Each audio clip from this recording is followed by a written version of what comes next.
Alors, les objectifs de l'atelier. L'objectif de l'atelier, disons deux objectifs. Le premier, c'est de comprendre en quoi les politiques d'urbanisme et d'aménagement du territoire peuvent contribuer à la séquestration de carbone, notamment à travers l'objectif de zéro artificialisation nette. Et puis d'essayer de connaître à la fois des outils, mais aussi des pistes d'action pour aider les territoires à définir, mettre en œuvre des politiques d'urbanisme, d'aménagement du territoire, qui vont permettre d'atteindre l'objectif de zéro artificialisation nette et de contribuer indirectement à l'objectif de neutralité carbone à l'horizon 2050. Alors, la question à laquelle on essaie de répondre tout au long de cet atelier, c'est bien d'essayer de savoir comment faire à l'échelle de mon territoire pour tendre vers l'objectif de zéro artificialisation nette, en vue d'éviter, de réduire et compenser la déséquestration du carbone liée à l'imperméabilisation des sols. Alors, on va essayer de passer l'après-midi en 4 temps. On va d'abord faire un point de rappel sur quelques enjeux, et notamment les éléments de contexte, et puis faire un point avec Muriel Janex de l'Adrial et puis Franck Morel sur ce qu'on entend par zéro artificialisation nette. Donc Muriel et Franck nous définiront ce qu'on entend par là. Ensuite, je vous ferai une rappel pour ceux qui n'avaient pas pu assister à l'atelier l'année dernière ou ceux qui n'ont pas pu assister au webinaire qui a eu lieu il y a quelques semaines. Un rappel sur les enjeux de séquestration de carbone en Bourgogne-Franche-Comté et les questions d'artificialisation des sols en Bourgogne-Franche-Comté. Donc, on essaiera de voir quelle est la situation. Et puis, j'aurai également l'occasion de vous présenter quelques grands principes. On n'ira pas dans le détail, mais quels grands principes d'aménagement du territoire pour tendre vers l'objectif de zéro artificialisation nette. Ensuite, Franck et Muriel reprendront la parole pour vous présenter à la fois les outils nationaux, mais aussi en Bourgogne-Franche-Comté. Donc, on a évoqué en introduction en plénière le SRADET.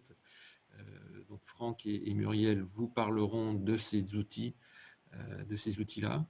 Et puis Aline Thomas de l'agence d'urbanisme de Besançon vous fera un retour d'expérience sur notamment un jeu qu'ils ont pu développer dans le cadre de leur agence.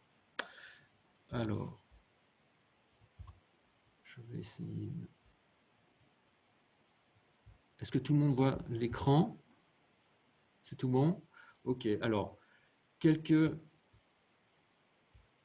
rappels généraux, quelques rappels généraux sur l'état des lieux, notamment sur le changement climatique. Alors, je ne vais rien vous apprendre, donc je ne m'étendrai pas beaucoup là-dessus, sur le fait notamment que nous sommes en phase de changement climatique. Simplement vous rappeler les projections à l'échelle mondiale, notamment les derniers travaux du CNRS, du CA, de Météo France, qui projette une augmentation de 6 à 7 degrés d'ici 2100, compte tenu de la trajectoire actuelle. Et puis, donc, ce sont des chiffres récents, et puis des chiffres un peu plus anciens, qui datent de 2012, qui ont été réalisés par le Centre régional de climatologie, et qui projettent, donc ce sont des données un peu plus anciennes, un changement climatique, en tout cas une augmentation des températures de 4 degrés d'ici 2100, avec jusqu'à dans ce scénario-là, 150 jours de canicule par an à partir de 2080. Alors, ce qu'il faut avoir en tête, c'est que par rapport à tout ça, et comme vous le savez, les pouvoirs publics, notamment et les différents États, se sont réunis en 2015 dans le cadre des accords de Paris. Et en France, on a 3 types de politiques publiques qui permettent de lutter contre le changement climatique. La programmation pluriannuelle de l'énergie, le plan national d'adaptation au changement climatique et puis la stratégie nationale bas carbone. L'objectif de cette stratégie nationale bas carbone, c'est de diviser par 6, voire 8, les émissions nettes de gaz à effet de serre par rapport à 1990, pour tenter d'atteindre une neutralité carbone d'ici 2050, et tenir les 1,5 degrés qui ont été convenus, disons, dans le cadre des accords de Paris. Alors, ce que vous pouvez voir sur sur votre écran, notamment le graphique, c'est la trajectoire de la stratégie bas carbone. Aujourd'hui, disons en 2016 en tout cas, la France, les émissions de gaz à effet de serre en France tournaient autour de 458 millions de tonnes équivalent CO2. Et en France, on est à la même époque autour de 24 millions de tonnes, ce qui représente 5,6% des émissions nationales. Alors, pour essayer de tendre vers une neutralité carbone vers 2050, qui est d'ailleurs un des objectifs du SRADET, on a deux grands types de solutions. C'est d'abord réduire les émissions de gaz à effet de serre. On ne vous apprend pas grand-chose, mais en tout cas le faire dans des secteurs d'activité en tout cas les secteurs d'activité qui émettent le plus, à savoir le bâtiment, le transport, l'industrie, l'agriculture, et également les projets d'aménagement du territoire. Et puis, une deuxième solution, qui viendra en complément d'ailleurs, est d'essayer de retirer du CO2 de l'atmosphère en séquestrant du carbone via ce qu'on appelle les solutions fondées sur la nature, c'est-à-dire via l'agriculture, la sylviculture ou la préservation de différents types de milieux, comme les zones humides. Et donc, les solutions, l'une des solutions pour atteindre cette neutralité carbone, c'est effectivement, à travers les politiques d'aménagement du territoire, c'est d'essayer de tendre vers l'objectif de zéro artificialisation nette. Voilà. Alors, je vais maintenant passer la parole à Franck et Muriel, donc, qui vont vous présenter leurs travaux, en tout cas définir ce que c'est que la zéro artificialisation nette. Franck et Muriel, Ok, merci. Okay. Merci. Merci. On pose pas la question avant, David? Non? On t'entend pas, David. Je disais, pardon, on a pris beaucoup de retard. D'accord, donc on y va direct. D'accord. Ok, Très bien. Donc je partage l'écran. C'est bon, là, ça y est. C'est toi qui l'as partagé, Franck?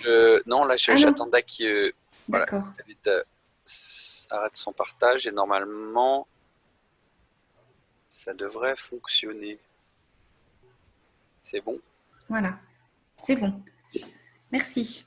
Donc, je vais commencer. Donc, effectivement, avec Franck, on va vous présenter un petit peu le contexte réglementaire et les enjeux, avec des éléments à la fois au niveau national, plutôt pour ma part, et plus au niveau régional, dans le cadre du SRADET pour Franck. Donc, au-delà de ce qu'on entend, puisque c'est ce qu'a présenté David, par le terme de zéro artificialisation nette, on va vous présenter un petit peu également les travaux et réflexions en cours dans les domaines plus globalement de l'aménagement et des politiques de l'aménagement qui participent, ou en tout cas qui ont pour objectif de participer à cet objectif de zéro artificialisation nette. Voilà, donc pour reposer un petit peu le contexte, j'allais dire plus largement que simplement sur la considération climat, air, énergie, parce que finalement le ZAN a d'autres enjeux, même si aujourd'hui on est là surtout sur cette question du climat, air, énergie. Il y a quelques constats qu'on peut partager. C'est que déjà, donc aujourd'hui en France, on a un peu plus de 6% du territoire qui est artificialisé. Et il faut remarquer que rapporté à notre population, la France est beaucoup plus artificialisée que certains de nos voisins, 15% plus que l'Allemagne et 57% de plus que le Royaume-Uni ou l'Espagne, pour donner un peu un ordre de grandeur.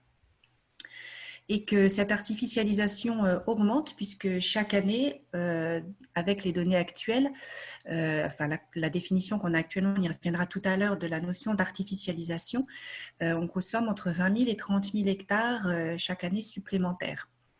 Et ce qui est notable également, c'est que cette artificialisation croît 4 fois plus vite que la population. Donc, ce n'est pas tout à fait normal en fait. Donc, il y a quand même des choses à revoir dans notre modèle de développement. Ce qu'on peut dire également, c'est que sur les causes, elles sont multiples, mais on peut noter que l'habitat représente une grosse part de l'artificialisation, 50% de ce passage des sols en terrain artificialisé. J'allais dire, c'est ce qu'on retient le plus. Après, on a les infrastructures et puis d'autres usages, mais c'est surtout l'habitat. Et pour ce qui est de notre région, on est à un peu plus que la moyenne nationale. On est toutefois la seconde région la moins artificialisée en France. Mais si on regarde en nombre d'habitants, en nombre de mètres carrés artificialisés par habitant, là par contre, on est les seconds mauvais élèves, c'est-à-dire qu'on est la deuxième région la plus mauvaise. Voilà, donc on peut continuer. Donc les conséquences de cette artificialisation, évidemment, il y a des conséquences environnementales qui viennent de vous être présentées par David, et notamment par rapport à la question du stockage du carbone dans le sol. Il y a également d'autres conséquences environnementales, hein, notamment de perte de résilience face au changement climatique, de parcellisation, j'allais dire, du territoire, et notamment en termes de biodiversité. Cela pose des problèmes, mais également des conséquences sociales, puisque l'artificialisation liée à l'habitat qui s'étend beaucoup en périurbain fait que les centres-villes se dévitalisent, que du coup les gens s'éloignent également des centres, et ça peut poser des problèmes de ségrégation entre la nature des habitants. Ça pose aussi des problèmes de précarité énergétique avec l'augmentation des distances et des transports, et puis des conséquences économiques. Augmentation des coûts des déplacements, enfin voilà, je ne rentre pas dans les détails, c'était plus pour rappeler qu'il y avait un certain nombre de problèmes posés par ce phénomène. Voilà, tu peux passer. Donc, compte tenu de ces divers constats, le zéro artificialisation nette, c'est un objectif qui a été fixé à différents niveaux, pas toujours, enfin récemment bien sûr, mais ça date pas non plus que d'hier, puisque cet objectif a été fixé il y a déjà quelques temps par la Commission européenne, avec cet objectif à 2050, donc d'arriver à cette artificialisation nette qui soit nulle. Donc, on a également de nombreux textes qui vont dans ce sens depuis 2000, avec toutes les lois sur l'urbanisme, des lois sur l'agriculture qui vont dans le sens d'une sobriété foncière accrue. C'est pour ça que je vous disais que ce n'est pas non plus tout récent. C'est un objectif qui est inscrit depuis juillet 2018 dans le plan biodiversité, puisque je disais tout à l'heure qu'il y avait de forts impacts au niveau de la biodiversité, avec le découpage du territoire en petits morceaux. Qui limite donc notamment le déplacement des espèces. Cela fait partie, depuis 2019, des 3 grandes priorités, du coup, en matière de préservation de la biodiversité, 3 grandes priorités nationales, avec la réduction des phytosanitaires et la lutte contre le gaspillage alimentaire. Et compte tenu de tout ça, on peut dire que ça a également atterri, si je puis dire, sur une instruction nationale de l'été dernier, qui demande au préfet donc d'établir une stratégie de sobriété foncière. Voilà. Donc, compte tenu de tous ces objectifs, il y a un certain nombre de réflexions qui ont été lancées, notamment de manière un peu plus active depuis l'été 2019, avec donc je le disais, cette instruction en juillet 2019, le lancement, donc, enfin, un certain nombre de groupes de travail qui ont été instaurés et qui se sont réunis sur la question de la sobriété foncière, puis un groupe de travail sur la question des friches et de la remise en état des friches. Et tout ça, ça aboutit donc à l'été 2020. Enfin, il y a donc eu un conseil de défense écologique en novembre 2019 qui a déjà annoncé, qui a travaillé sur ce sujet. C'est là où il y a les mesures friches qui ont été annoncées. Et puis donc ça aboutit à l'été 2020 également à des propositions de la part de la Convention citoyenne pour le climat, qui ont porté sur plein d'autres sujets, mais notamment une proposition importante sur ce sujet-là, j'y reviendrai. Et ces propositions font actuellement l'objet d'un aller-retour avec le gouvernement pour traduire ces propositions dans un texte de loi. Voilà. Donc, je le disais, il y a eu donc 13 mesures qui ont été proposées par la Convention citoyenne pour le climat, avec, dans le cadre d'un objectif qui a été intitulé « Lutter contre l'artificialisation des sols et l'étalement urbain », donc en rendant attractive la vie dans les villes et les villages. Donc, on voit que c'est beaucoup plus large que la seule artificialisation. Je ne vais pas m'étendre sur ces 13 mesures.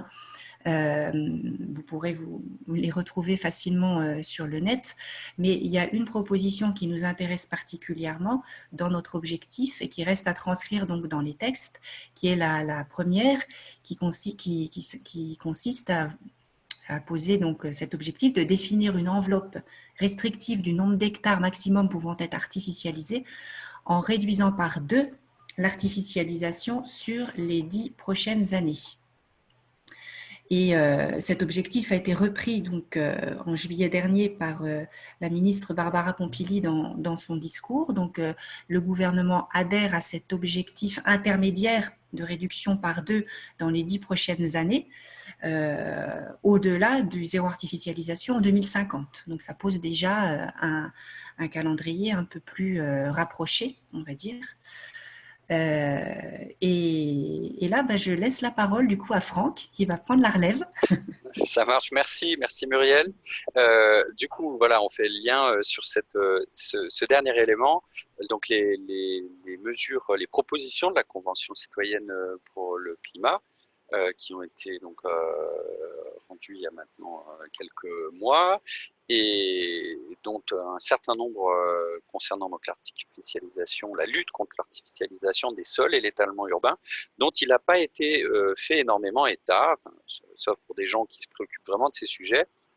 Mais clairement, je pense que la communication sur l'ensemble de ces mesures n'a pas fait ressortir ces éléments-là. On s'est beaucoup plus axé sur d'autres, hein, peut-être les réductions de vitesse au volant ou autres, alors qu'elles constituent un élément très important en volume et en qualité, en intérêt de proposition. Voilà. Donc ça, c'est pour poser le contexte. J'ai juste indiqué en bas de cette diapo, ce que vous voyez, que les régions de France ont été sollicitées via l'Association des régions de France, l'ARF, pour faire remonter un avis global sur ces mesures. Et l'avis était globalement favorable. Nous, on y a contribué. Et c'est vrai que 2 mesures ont fait l'objet d'un avis défavorable. Alors défavorable plutôt avec des formes de réserve fortes, notamment sur le fait que les propositions faites, parfois, pouvaient donner le sentiment d'être très, très positives et généreuses, mais pas nécessairement complètement applicables en l'état. Voilà. Donc c'est ce que j'ai noté là. L'enfer est pavé, malheureusement, souvent de bonnes intentions. Et en matière d'urbanisme, et de consommation des sols, il faut parfois se méfier des grands principes affichés comme impossibles à déroger, mais plutôt se rapprocher des réalités de terrain et de ce qu'on peut faire en fonction des territoires et des documents d'urbanisme existants. Voilà. J'avance pour aller donc sur le cœur de notre sujet, le zéro artificialisation nette, le ZAN ou le ZAN, enfin selon que vous aimez le réglisse ou non sans doute. C'est l'objectif numéro 1 de notre schéma régional d'aménagement, de développement durable et d'égalité des territoires. Je ne le dirai qu'une fois, mais voilà, rappelez-vous, le SRADET qui vient d'être adopté il y a déjà quelques mois, en fin juin, par les élus régionaux et validé par le préfet de région de mémoire le 16 septembre dernier. Ça n'est pas du tout un hasard si le SRADET Bourgogne-Franche-Comté affiche comme objectif numéro 1, et donc numéro 1 dans les chiffrages même, hein, donc c'est tout un symbole, de, je l'ai noté là en toutes lettres, généraliser les démarches stratégiques de planification pour tendre vers un objectif de zéro artificialisation nette. Donc c'est bien un objectif quantitatif, si on veut, mais qui s'inscrit dans un objectif plus large de mise en œuvre d'un urbanisme plus durable, sans rentrer dans le détail. Et je vous renvoie à l'objectif 14, notamment, du SRADET. Et les deux sont intimement liés. Cet objectif, hein, vous le disiez comme moi, donc c'est bien de tendre vers un objectif de zéro artificialisation nette à horizon 2050, avec un objectif intermédiaire de diminution de moitié à horizon 2035, qui est parfaitement cohérent avec tout ce qu'a rappelé Muriel précédemment, hein, que ce soit du niveau européen ou du niveau national, de ce qui était dans la loi biodiversité déjà de 2018. Mais il faut s'en féliciter, on est un des SRADET les plus affirmatifs sur le sujet par rapport à d'autres. Donc, tendre vers cet objectif, généraliser dans les territoires les outils de planification stratégique à l'échelle la plus pertinente. Donc, c'est l'échelle des SCOT, hein, qui est l'échelon immédiatement inférieur au SRADET, qui devront respecter les orientations, les prescriptions de ce schéma régional. L'idée étant donc de renforcer la prise en compte des enjeux de consommation d'espace au sens large. Et cet objectif du SRADET, vraiment, j'essaie de ne pas rentrer trop dans le détail ou la technique, parce que parmi vous, il y a des gens assez familiers ou très familiers avec le SRADET, d'autres sans doute beaucoup moins. Sachez qu'il y a ce grand schéma régional dans lequel il y a un certain nombre d'objectifs qui sont ensuite déclinés pour certains en règles, pas tous. Les règles, c'est vraiment la partie, comme son nom l'indique, réglementaire, qui est la partie émergée de l'iceberg SRADET, si on veut. C'est la partie vraiment réglementaire, celle qui fait parfois très très peur aux élus, en se disant mon Dieu, on va nous taper sur les doigts si on ne suit pas telle ou telle règle. Donc déjà, se souvenir que les règles ne sont que une petite partie de ce schéma régional qui comporte beaucoup d'objectifs, d'orientation déclinés en objectifs, en sous-objectifs, qui ne font pas tous, loin s'en faut, l'objet de déclinaison en règles. Donc ça, c'est vraiment, il faut bien se rappeler ça. Et la deuxième chose, c'est que sur cet objectif donc spécifique, il y a une déclinaison dans une règle, la règle numéro 4. Je l'ai écrite en toutes lettres et je vous invite à vous reporter au SRADET, hein, qui est consultable en ligne sur le site de la région. Cette règle numéro 4 qui dispose en gros que les documents d'urbanisme doivent mettre en œuvre une stratégie globale tendant vers cet objectif 2 ans et qui passe par deux choses, une ambition réaliste, tout est dans le réaliste, d'accueil de la population et de définition des besoins en logement en cohérence. Les deuxième chose, des dispositions qui orientent prioritairement les besoins de développement, qu'ils soient en habitat, en logement ou en activité, au sein des espaces urbanisés existants. Et donc on privilégie refaire la ville sur la ville, la requalification, avant de prévoir toute nouvelle extension. Donc ça, c'est vraiment la base, le fondement de cette règle qui n'est pas du tout anodine, hein, puisque chaque mot est pesé, vous imaginez bien, une ambition réaliste, par exemple, d'accueil de population, ça renvoie, pour tous ceux qui sont un peu, qui baignent dans ces matières, aux objectifs assez régulièrement, allez, on va dire farfelus, ou en tout cas assez peu crédibles que peuvent afficher certains territoires en matière d'accueil de population, parce qu'il est de bon ton d'afficher des objectifs très très ambitieux en la matière.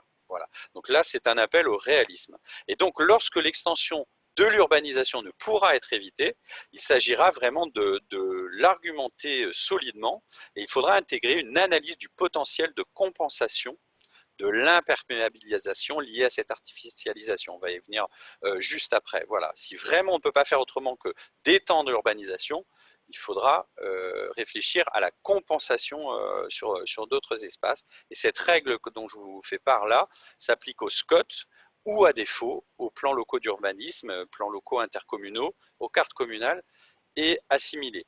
On symbolise là, on résume dans ce petit schéma la séquence qui vient directement du monde de l'environnement, de l'écologie urbaine, éviter, réduire, compenser, ce triptyque, et dans cet ordre-là, c'est très important, qui invite d'abord à éviter, vous l'aurez compris, hein, c'est-à-dire vraiment définir au plus juste les besoins, pour éviter autant que possible des besoins en artificialisation. Deuxièmement, réduire, si besoin de développement il y a, orienter prioritairement ces besoins au sein de l'enveloppe urbaine déjà urbanisée, plutôt que d'étendre. Et enfin, compenser, vous l'aurez compris, l'idée étant de compenser si vraiment, dès lors qu'on aura fait déjà les deux autres étapes d'éviter et réduire. Donc et cela passe par l'analyse d'un potentiel que j'ai évoqué juste avant. Et donc, c'est maintenant que je repasse la parole, normalement, à Muriel. Merci Franck.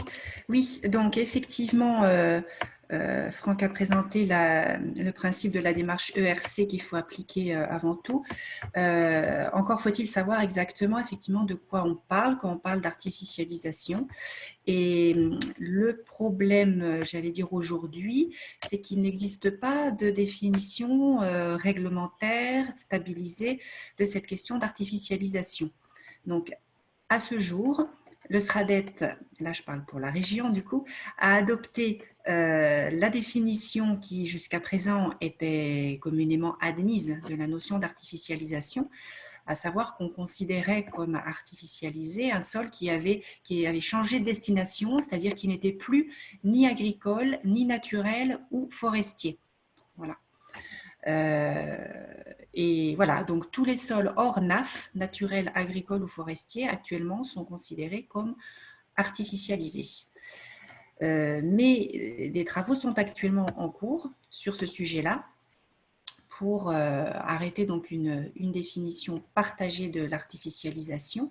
Et notamment, il serait question, donc je dis il serait parce que rien n'est validé aujourd'hui, on retrouvera ça dans le projet de loi qui doit arriver d'ici la fin de l'année, mais pour introduire une approche qui soit plus qualitative, pas seulement quantitative, mais qui prenne en compte la question de la fonctionnalité des sols, puisqu'effectivement, actuellement, par exemple, prenons un parc ou un parc en ville ou un jardin autour d'une maison, ils sont comptabilisés actuellement dans les sols dits artificialisés, alors que finalement, ils peuvent fonctionner très bien et remplir des fonctions vis-à-vis de la biodiversité qui soient tout à fait intéressantes. Et donc, une orientation est prise pour que des espaces, notamment de nature en ville, soient considérés comme non artificialisés. Ou en tout cas, que tous les espaces encore en pleine terre soient considérés comme non artificialisés. Donc, voilà, affaire à suivre. Qui ne sera pas sans poser des questions, en tout cas par rapport à l'application du SRADET tel qu'il est rédigé aujourd'hui. Voilà, et là je repasse la parole à Franck qui va vous parler de la notion de net. Parce qu'on parle d'artificialisation, mais qu'est-ce que ça veut dire artificialisation nette ? Voilà, merci Muriel. Donc vous l'aurez compris, on essaie d'être un peu dynamique parce que ces formats de visio, c'est toujours un peu assommant et on peut tout à fait parler à deux voix et je n'ai aucune difficulté, bien au contraire, par exemple, parce que Muriel vous a présenté les éléments de définition du SRADET, puisque ce schéma régional, certes piloté par la région, il est bien le schéma de toutes et tous et tous les territoires et depuis l'État jusqu'au territoire, jusqu'aux collectivités que vous représentez les uns les autres, puisque ce serait bien évidemment impossible à mettre en œuvre par la région toute seule. Donc pour parler du zéro artificialisation nette, ça a été rappelé, tout l'enjeu est vraiment dans cette définition de l'artificialisation. Certes, elle n'est pas stabilisée au niveau national, ce qui est sans doute peut interroger, peut vraiment interpeller, mais c'est un fait. Il y a différentes définitions qui cohabitent et qu'on s'est arrêté dans cette région sur une définition qui est donc tout à fait valable et en vigueur aujourd'hui et jusqu'à nouvel ordre. Et le jusqu'à nouvel ordre prenant de toute façon un certain temps, c'est pas en clair, c'est pas demain ou après-demain qu'elle va évoluer. Donc il faut la considérer quand même comme stabilisée, d'accord. Et dans cette notion de l'artificialisation, le SRADET propose aussi une déclinaison sur la notion d'artificialisation nette. Quand on dit nette, c'est bien la différence entre des plus et des moins, entre ce qu'on aura artificialisé et de l'autre renaturé. Donc la définition, vous la lisez avec moi, c'est l'artificialisation non compensée. Donc c'est ce qui reste, c'est le reliquat non compensé par une renaturation de terrain aujourd'hui artificialisé. Voilà. Donc pour tomber dans la balance des plus, du positif, c'est bien de la renaturation, c'est bien le fait de rendre à la nature des espaces aujourd'hui artificialisés. Voilà. la notion, le triptyque, je vais aller vite parce qu'on l'a déjà évoqué, hein, le fameux triptyque éviter, réduire, compenser. Voilà, je ne le redétaille pas, simplement s'arrêter sur la notion de compensation qui est la plus complexe à appréhender. Elle fait l'objet de nombreuses réflexions et travaux encore en cours, donc on ne peut pas à ce jour vraiment avoir d'avis définitif sur le sujet. Plusieurs pistes sont poursuivies parce que je ne cache pas qu'il y a de gros enjeux sous-jacents selon ce qu'on considère comme valable en termes de compensation. En tout cas, et on s'en arrête là pour ce qui nous concerne, c'est la définition du SRADET qui fait foi jusqu'à nouvel ordre là aussi, c'est la notion de compensation de l'imperméabilisation, d'accord, donc qui est, je vous ai indiqué en toutes lettres la définition retenue, la renaturation, donc le fait de rendre la nature de surface initialement imperméabilisée en vue de compenser de nouveaux espaces, par ailleurs, imperméabilisés liés à l'artificialisation. Voilà, donc gardez bien en tête, pour ceux pour qui ce n'était pas très clair, l'imperméabilisation, ce n'est pas l'artificialisation, c'en est une partie. Donc il ne faut pas confondre les deux. Tout espace imperméabilisé est forcément au sein d'une enveloppe artificialisée, mais il existe des espaces artificialisés qui ne sont pas forcément imperméables. L'exemple des parcs et jardins, par exemple, qui a été cité juste avant, et c'est très important de garder ça en tête. Voilà. Je te repasse la parole, Muriel, pour la feuille de route. Alors, il faut que tu remettes ton micro. Merci. Dernière diapo pour finir cette première partie, simplement pour vous indiquer les trajectoires qui sont prises par le gouvernement par rapport à ce zéro artificialisation nette et notamment, cette stratégie, cet objectif de stratégie sur le foncier, de sobriété foncière. Donc ce rythme, je le disais, de réduire par 2 d'ici 10 ans et d'atteindre le zéro artificialisation nette en 2050. Pour cela, un certain nombre de mesures sont envisagées qui tournent autour, autour de 3 grands axes. Le premier, c'est de définir un nouveau modèle d'aménagement durable et les moyens de suivi pour atteindre cet objectif et de communiquer positivement donc vis-à-vis de tout le monde par rapport à ce modèle d'aménagement durable. Et dans cette notion de modèle, on va voir justement la notion de ce problème de définition. Voilà. Mais j'y reviendrai tout à l'heure plus précisément parce qu'ensuite, ça va venir sur les outils. Donc, c'est pour ça que je ne vous le détaille pas maintenant. Donc, ça sera dans la deuxième partie. Le deuxième axe, c'est d'agir par la norme réglementaire et le levier fiscal, puisque si vous avez lu un certain nombre de rapports sur cette question, on s'aperçoit que, en fait, les politiques publiques sont parfois contradictoires, et notamment des politiques en matière fiscale peuvent faire, dans le domaine de l'habitat par exemple, peuvent aller tout à fait à l'encontre de cet objectif de limiter l'artificialisation, et notamment l'étalement urbain, périurbain. À titre d'exemple. Et le troisième axe, c'est le recyclage des zones déjà artificialisées, et notamment en friche, et la revitalisation de ces secteurs, et notamment donc les centres-bourgs. Alors comment? En renforçant l'ingénierie territoriale et l'accompagnement des collectivités. J'y viendrai tout à l'heure également en décrivant quelques outils. Et donc, les prochaines étapes pour la mise en œuvre de ces différentes mesures, c'est notamment, donc, j'en parlais aussi tout à l'heure, un projet de loi qui doit arriver d'ici la fin de l'année et sortir et normalement faire l'objet d'une approbation, d'une publication en 2021. Voilà, donc on s'arrête là pour notre première partie. Merci Muriel, merci Franck. Franck, est-ce que tu peux... Je vais désactiver le partage, ouais. Je te remercie. Ouais. Nous n'avons pas de questions dans le chat. Y a-t-il toutefois des questions? Est-ce que quelqu'un aurait une question à poser?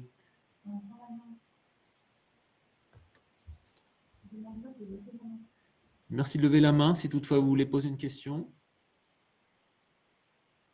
Est-ce que c'est bon? C'est bien désactivé mon partage? Là, j'ai un doute. J'ai l'impression que oui. Mais... Oui, c'est bon. Okay. C'est bon, pardon. Il y a une question qui vient d'arriver dans le chat. Quelqu'un demande si le SRADET n'a pas Ah oui, lui-même de portée réglementaire. oui.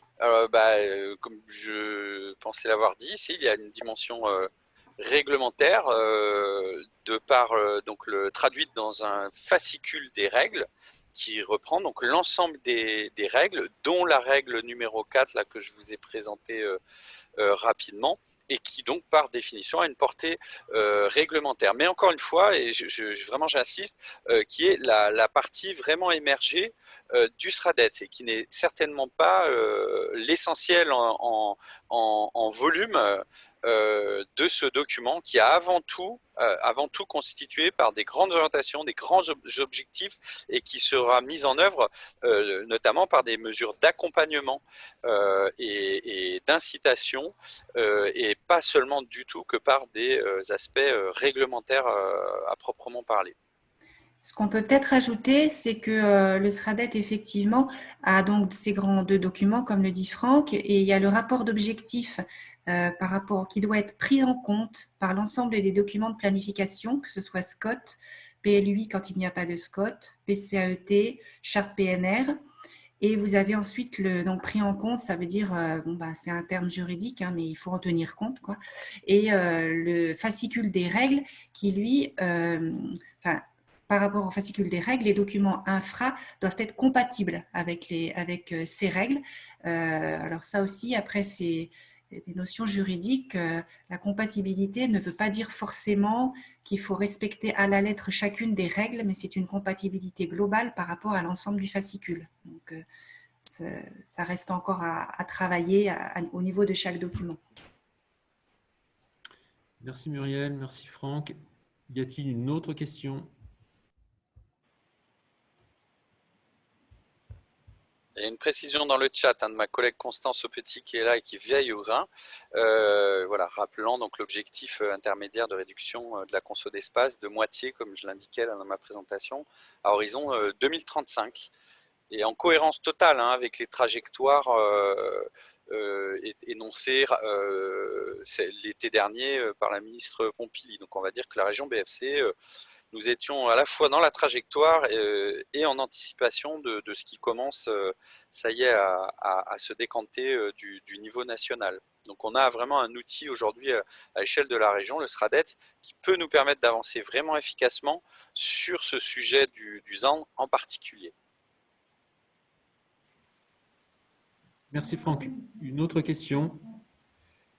Si le SCOT est déjà, si le SCOT est déjà en vigueur sur un territoire, est-ce que les PLUI doivent prendre en compte le SRADET ou simplement le SCOT? Qui veut répondre? Alors, je me jette à l'eau, et je sais que Constance, ma collègue, donc, qui est à la direction prospective démarche partenariale, donc, qui a été au cœur de l'élaboration du SRADET et maintenant sa mise en œuvre, complétera si besoin. Les documents, le SRADET s'applique aux documents en cours d'élaboration ou au moment de leur révision. Donc, tant que le SCOT est en vigueur et pas à réviser, il s'applique tel qu'il est. Voilà ce que je peux dire, et je ne sais pas si ça appelle de complément particulier. Alors, encore une dernière question. Comment allons-nous pouvoir éviter les dérives de l'ERC, donc éviter, réduire, compenser actuel, où beaucoup de projets passent directement au compenser sans passer par la phase éviter, réduire? Je veux bien réagir sur ce sujet parce que c'est une excellente question. Donc ce triptyque, il faut bien mesurer, et c'est bien parce que ce n'est pas le SRADET qui l'a inventé tout seul, il est très puissant en tant que tel, et il y a une vraie pertinence à le décliner, nous semble-t-il, sur ces sujets-là. Et c'est pas nous qui le disons seulement, c'est qu'on a eu on continue d'avoir un certain nombre de retours, que ce soit d'autres régions, de différents partenaires, sur ce choix de vraiment affirmer ce triptyque-là. Mais en effet, le diable va aller se nicher dans la manière dont on va le mener. Et certainement pas qu'il faut envisager le C de la séquence ERC comme une espèce de droit de tirage, je ne sais pas comment le dire autrement, à consommer, à artificialiser dès lors qu'on aura essayé d'éviter au maximum et réduire au maximum. L'objectif, c'est bien une plus-value et pas seulement un supplément d'âme. C'est-à-dire qu'il s'agira en même temps, pour employer une expression à la mode, d'éviter, réduire et en même temps, et par ailleurs, compenser. Puisqu'on sait que pour atteindre le zéro, réduire au maximum, éviter, etc., ne fera jamais atteindre le zéro artificialisation pure en tant que tel. On n'arrêtera pas d'artificialiser, il y aura toujours des besoins en artificialisation. L'objectif est de les réduire au maximum, et pour atteindre le net, une fois qu'on fera la balance entre les moins et les plus, il faut bien avoir de l'autre côté des espaces aujourd'hui artificialisés qui vont être rendus à la nature, qui vont être renaturés. Donc, à mon sens, c'est comme ça qu'il faut le percevoir. Le E et le R devant tendre le plus possible vers le zéro, mais on n'y arrivera jamais. Il faut pouvoir se dire ça. Ce serait une vue de l'esprit. Sinon, il n'y aurait plus aucune espèce de développement urbain.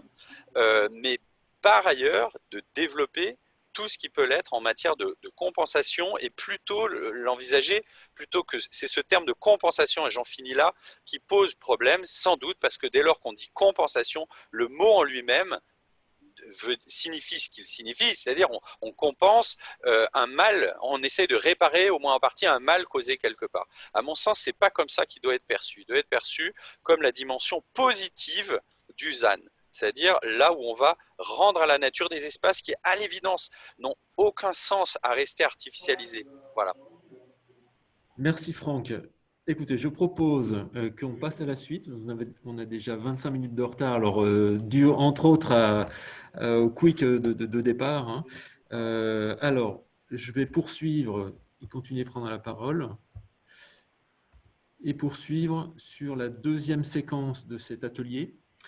On va essayer de faire un point de situation à la fois sur les questions de séquestration de carbone dans notre région, et également sur les questions d'artificialisation des sols. Alors, si ça va fonctionner, décidément, voilà. Alors, tout d'abord, commencer par quelques éléments de définition. Hein. Je vous rappelle quand même qu'on est dans le cadre d'un atelier de l'ORECA, hein, et l'objectif initial de cet atelier, c'est aussi pas seulement de parler de zéro artificialisation nette, mais replacer tout ça dans un contexte de lutte contre le changement climatique et notamment de séquestration du carbone. Donc, à travers cette diapo-là, l'idée, c'était de vous rappeler quelques éléments de définition sur ce que c'est que la séquestration. Hein. La séquestration, c'est bien l'action de captation, notamment par les plantes vertes, hein, de carbone via le processus de la photosynthèse, plus l'action de stockage, le processus de stockage plutôt de carbone dans les sols, dans le bois des arbres, etc.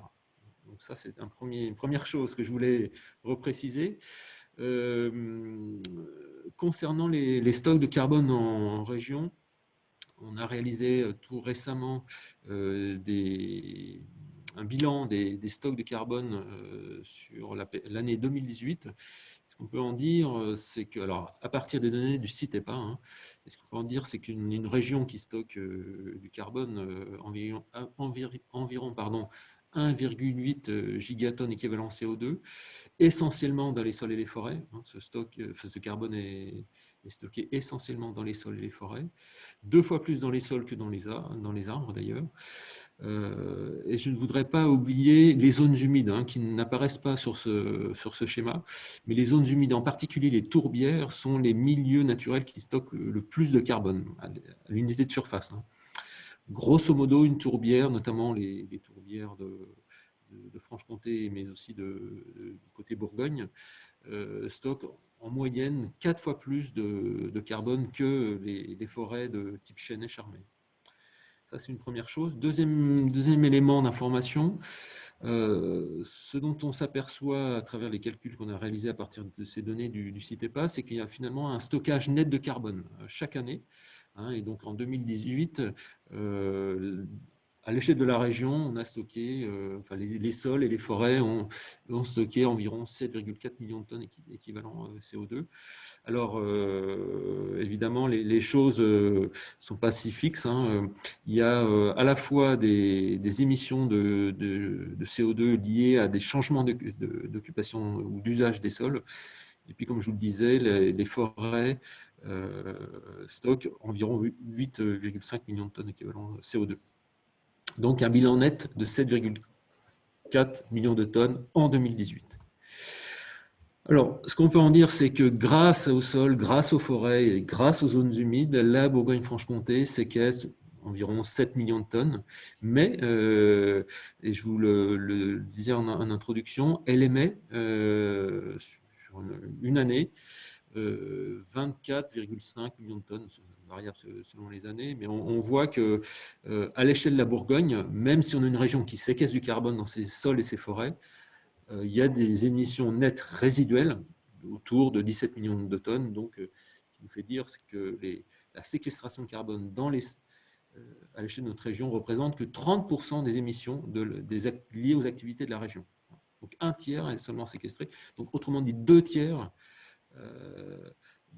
part encore dans l'atmosphère. Donc une des solutions, bien une des solutions, ce n'est pas la seule, c'est effectivement de tendre vers cet objectif de zéro artificialisation nette.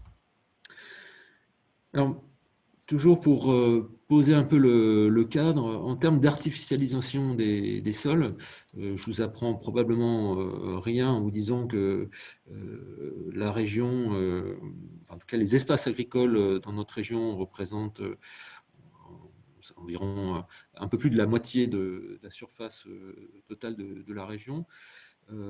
Les sols naturels, y compris les forêts, hein, là-dedans, ça va représenter 40%, les forêts, on doit tourner autour de 35%.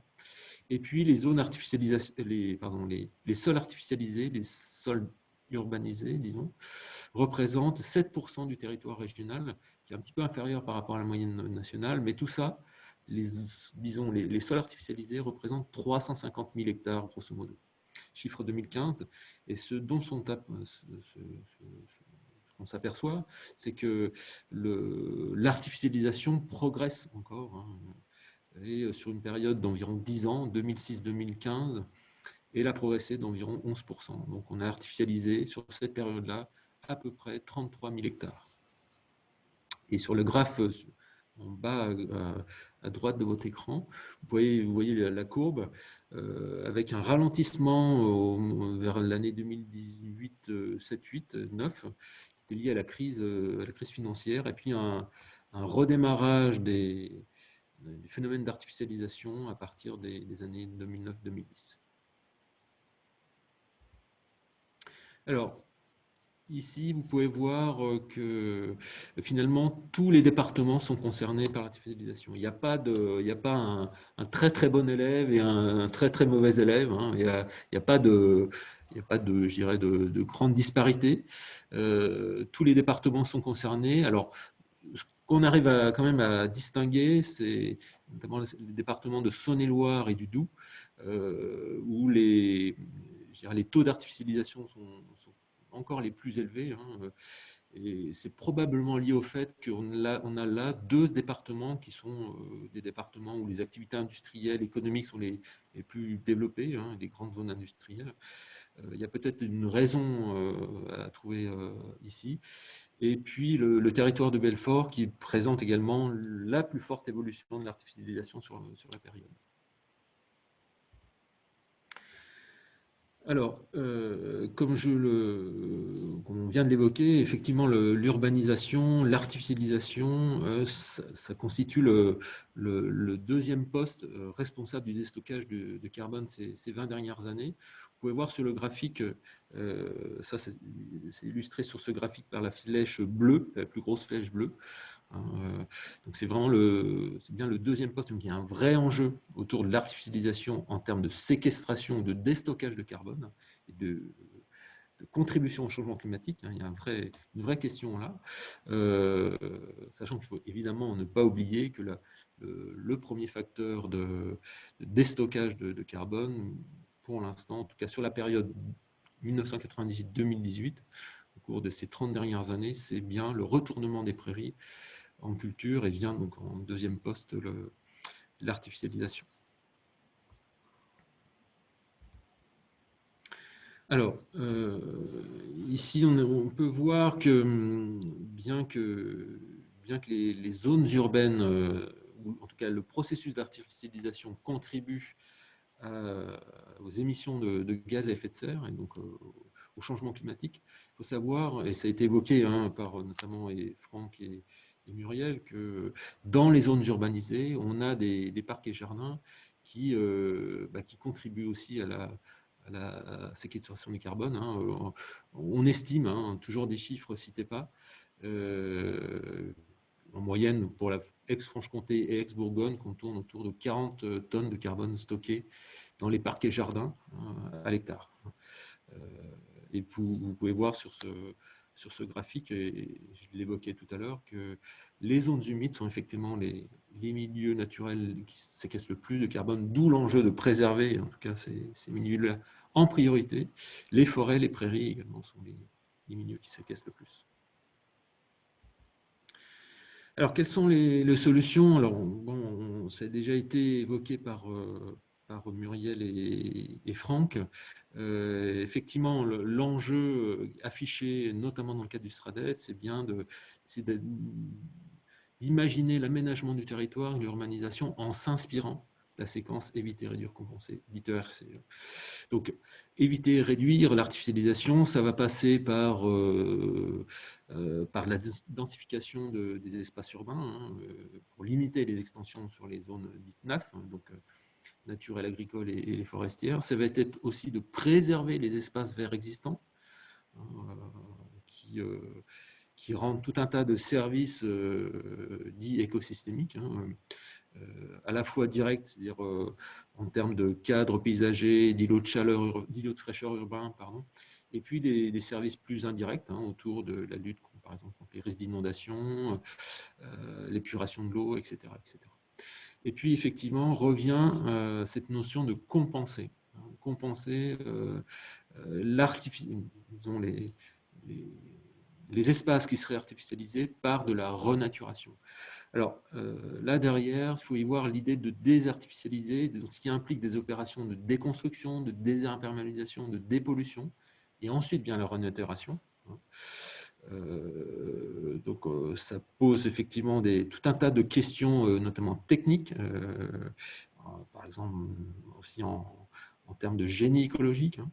La compensation, quand on fait de la compensation, il faut aussi avoir en tête que on ne peut pas mettre, tout ne rentre pas dans la compensation, en tout cas dans les solutions de renaturation, les aménagements hors sol type toiture végétalisée, murs végétalisés, potager urbain en bac, tout ce qui n'est pas en pleine terre, et Muriel l'évoquait tout à l'heure, ne peut pas être considéré comme de la compensation par la renaturation.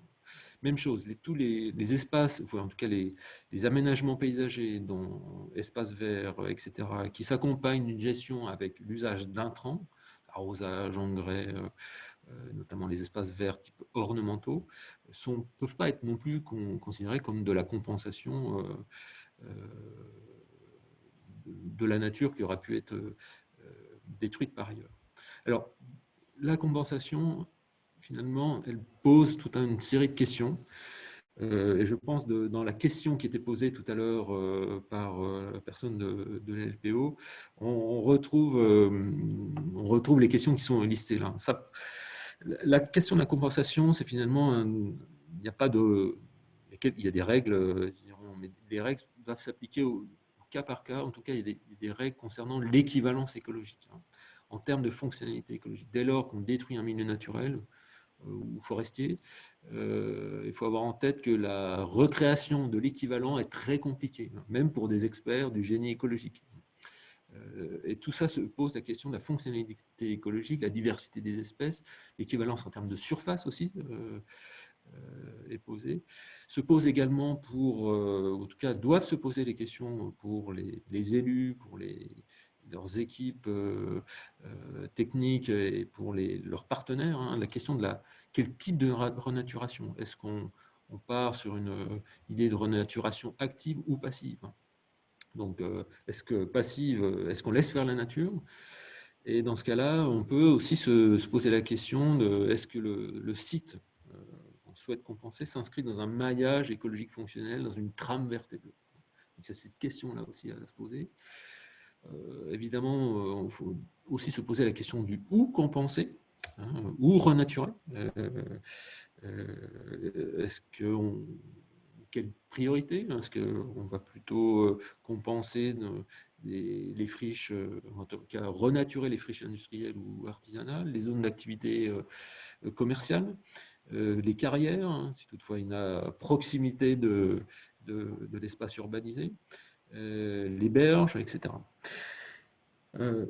Également, la notion du temps est très importante à intégrer dans cette notion de compensation. Il ne faut pas attendre, et en tout cas, il faut bien prendre conscience qu'une renaturation d'un espace ne rendra pas les mêmes services, hein, un espace nouveau ne rendra pas les mêmes services dits écosystémiques aussi rapidement que ce qu'ils ont pu être détruits par rapport, au travers d'un milieu qui aurait pu être artificialisé. Donc, il faut bien intégrer cette notion de temps pour retrouver la fonctionnalité écologique perdue. Et puis, et ça c'est quelque chose d'important, hein, la question des coûts, hein, la renaturation, ou les travaux de génie écologique, ça a un coût. Ce qu'il faut, je dirais, en retenir, c'est qu'effectivement, ça a un coût à court terme, hein, qui peut être relativement important, hein, tout dépend de l'état, disons, de l'état de conservation écologique, hein, de l'espace qu'on va essayer de renaturer. Mais en tout cas, ce qu'on peut dire au regard des multiples services écosystémiques rendus par la nature, c'est que ces coûts peuvent être compensés eux-mêmes, disons, par des bénéfices à moyen et long terme. Voilà ce qu'on pouvait dire sur la situation MOFC, notamment sur ces questions de compensation. Alors, je vais quitter maintenant le partage d'écran. J'en ai fini avec ma présentation. Alors, je vous propose de passer à la phase des questions. Est-ce que quelqu'un souhaite poser une question? Pouvez-vous lever la main? Ce soit un peu participatif, parce que là, tu fais que des questions.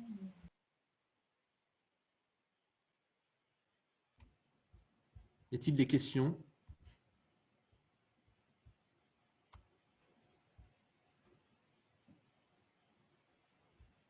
Non, pas de questions.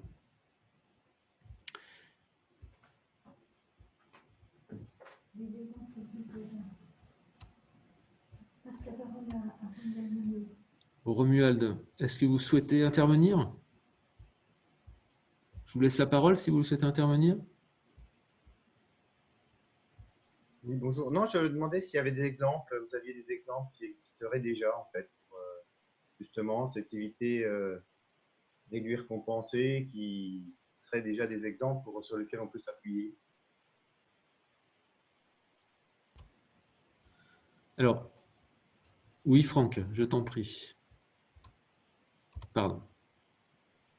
Très rapidement, alors oui, il y a des exemples, mais qui souvent sont assez méconnus, ou en tout cas pas forcément valorisés comme tels, parce que ça reprend tout le propos de David, mais c'est vraiment l'enjeu très important qui est quels sont les bénéfices qu'on peut attendre de toutes les opérations dites de renaturation, le fait de rendre à la nature des espaces artificialisés, tant qu'on est dans une approche qui reste comme ça sur le principe de dire ce serait bien si, il faudrait que, mais qu'on n'arrive pas à mettre en face les bénéfices, y compris, donc ça c'est des pistes de réflexion pour la suite, hein, que je livre là, y compris en termes d'espèces sonnantes et trébuchantes, en termes de valorisation économique des bénéfices de tous les services écosystémiques rendus par la nature dont parlait David.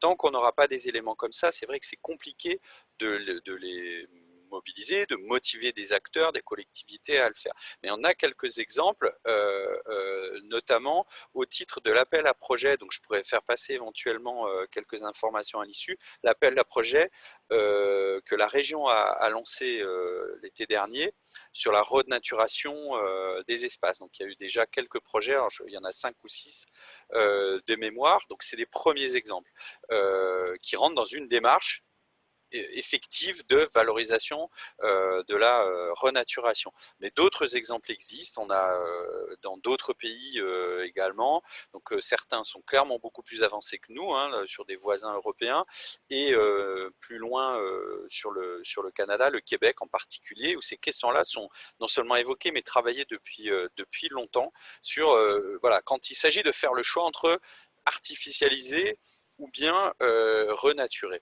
Et on a un boulevard vraiment ici comme ailleurs pour creuser ces réflexions, pour essayer d'avoir une vue la plus complète, la plus globale possible, pour prendre le parallèle avec le bâtiment quand on parle de coût global en bâtiment, donc c'est-à-dire pas seulement s'arrêter au coût d'investissement, mais regarder derrière tous les coûts en fonctionnement avant de prendre une décision.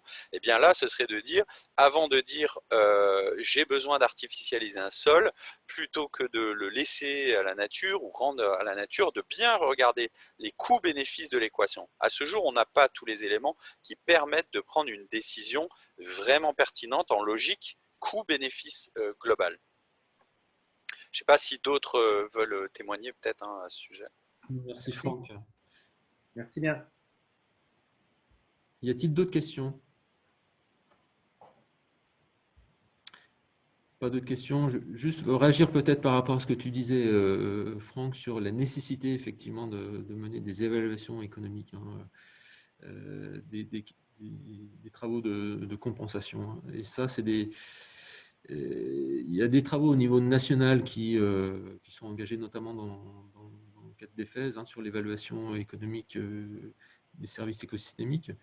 Mais effectivement, à l'échelle locale ou à l'échelle régionale, il serait vraiment important de pouvoir mener des travaux de ce type-là.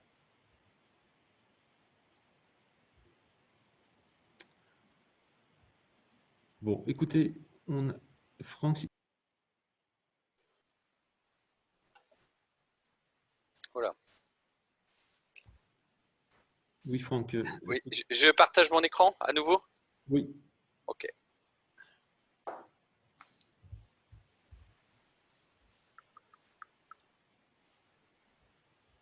Alors, c'est bon, ça fonctionne? Ça fonctionne. Donc, Ok. je vais reprendre la parole. Du coup, Vas-y. merci Franck.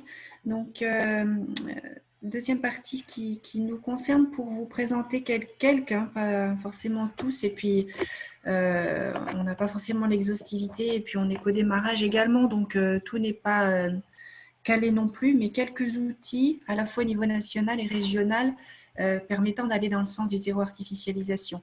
Alors déjà, quelques mesures au niveau national de la feuille de route sobriété foncière dont je vous ai présenté tout à l'heure les 3 grands axes. Donc le premier axe, j'avais indiqué, alors là, tu es reparti au début. Oui. Le premier axe, j'avais indiqué qu'il s'agissait de proposer un nouveau modèle d'aménagement, un modèle d'aménagement durable. Donc pour aller dans ce sens, il y a déjà toute la question de la définition de l'artificialisation qui fait partie des outils, des premiers outils sur lesquels il faut travailler. On en a déjà parlé, j'y reviendrai pas. Le deuxième outil, c'est la mise en place d'un dispositif de mesure au niveau national, de mesure et de référence du coup. Et il s'agit du déploiement de l'Observatoire national de l'artificialisation, qui est normalement quasiment achevé puisqu'il y avait un prototypage donc, en cours. J'ai mis octobre, mais je crois que finalement, ça, c'est plutôt la livraison du prototypage est plutôt prévue pour mi-novembre, enfin à peu près en ce moment. Donc, qui a été fait sur, je crois que ça a été travaillé en Aquitaine, et avec notamment des acteurs vraiment de l'urbanisme et notamment le syndicat de Scott sur lequel les travaux ont eu lieu, qui a permis de caler aussi la méthode. Et une fois que ce prototypage va être terminé, il va y avoir une décision officielle au niveau national de déploiement de cet outil. D'abord sur quelques départements pilotes, volontaires ou qui ont déjà mené des opérations ou qui ont déjà des outils. Je crois que notamment l'Île-de-France est pas mal positionnée donc pour déployer cette même méthodologie. Et ensuite, il est prévu de couvrir l'ensemble de la France avec cet outil à raison d'un tiers de la France chaque année, donc pour que la totalité du territoire français soit couvert à l'horizon 2023 par cet observatoire, qui permet essentiellement de donner du coup les éléments sur les flux d'artificialisation. Donc évidemment, par rapport à ce qu'on vient de dire tout à l'heure et les réflexions en cours sur la définition de l'artificialisation, vous pouvez imaginer qu'il va y avoir une nécessité de caler cet outil avec la définition qui va être donnée, puisqu'actuellement, le prototypage, il était fait sur la définition qu'on en avait, donc sur le terrain non agricole, naturel ou forestier, et non pas sur la prise en compte de l'ensemble des terrains en pleine terre. Donc, ça va sans doute nécessiter un recalage et des travaux complémentaires en fonction de ce qui sera décidé. Et puis, pour répondre également à cet objectif de nouveaux modèles ou d'un modèle d'aménagement durable, il y a tout un projet d'outils de communication qui doivent être mis en œuvre avec notamment l'élaboration d'un guide sur les bonnes pratiques de la sobriété foncière. Voilà, donc tu peux passer, Franck. Alors, il y avait un deuxième point qui portait sur les actions réglementaires et fiscales. Donc là, je ne vous le développe pas parce que c'est un peu pointu et puis je ne serai pas en mesure de vous l'expliquer et puis ça prendrait trop de temps aussi et je pense que les choses ne sont pas encore calées non plus. Donc, je suis allée plus directement sur les quelques mesures et quelques outils qui vont permettre d'accompagner les collectivités qui souhaitent s'engager ou qui sont déjà engagées dans cet objectif. Alors notamment un outil qui permet de mieux connaître les friches qu'on a sur son territoire pour ensuite, si possible, on en a parlé tout à l'heure, les renaturer ou en tout cas, si ce n'est les renaturer dans le cadre de la compensation, au moins les réutiliser pour développer une nouvelle urbanisation sur ces territoires délaissés plutôt que d'aller consommer de nouveaux territoires. Et cet outil, donc, c'est l'inventaire des friches qui s'appelle Cartofriche, qui est un outil qui est en cours de réalisation au niveau du CEREMA. Voilà, ainsi qu'un outil qui s'appelle Urban Vitalise, alors attendez, j'ai un peu perdu, oui voilà, donc Urban Vitalise qui est un outil également en cours de prototypage qui a pour but d'être facilitateur pour les collectivités pour les aider à identifier les financements existants, des porteurs de projets, différentes aides en matière d'ingénierie pour, pareil, travailler sur le recyclage des friches. Une deuxième mesure concerne l'encouragement de l'extension des EPF, donc c'est les établissements publics fonciers, pour donc en avoir davantage sur le territoire, sécuriser leurs moyens financiers, puisque ce sont du coup des structures qui peuvent être tout à fait intéressantes et utiles pour aider les collectivités dans la maîtrise de leur foncier, pour travailler à moyen terme ou à plus long terme et permettre d'éviter que certains fonciers disponibles à un moment donné partent sur autre chose, mais de les geler en quelque sorte pour pouvoir les réutiliser à bon escient dans le cadre d'un projet de territoire et d'une stratégie de territoire élaborée dans le sens de la sobriété foncière. Et puis la troisième mesure pour accompagner les collectivités, qui est un ensemble, qui fait l'objet d'un ensemble de mesures, c'est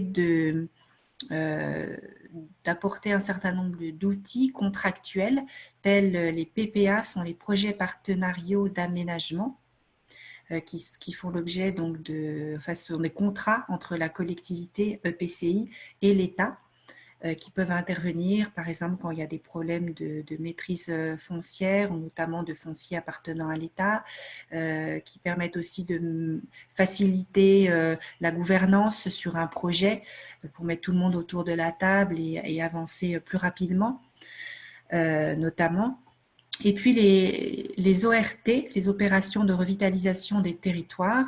Donc là, je sais que dans les participants à la réunion, il y a pas mal de collègues de DDT qui connaissent bien et qui sont les gestionnaires de ces opérations au niveau départemental, donc des opérations qui également sont mises en œuvre au niveau de l'EPCI et qui permettent, dont le but est de revitaliser les centres-villes, les centres-bourgs, en apportant un certain nombre d'outils, notamment des outils fiscaux pour favoriser